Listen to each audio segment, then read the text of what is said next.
Hey guys, I'm Anna, and today I'm going to show you how to fix Cash App paper money option not showing up. So first of all, you need to make sure you're running the latest version of the app.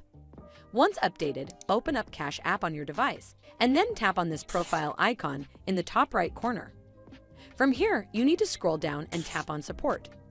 Over here, you need to tap on Something Else. Once you're on this screen, scroll down and tap on Cash Card. Again, scroll down to the bottom and tap on Contact Support. And then click on Not About a Transaction. From here, tap on Chat to contact customer support.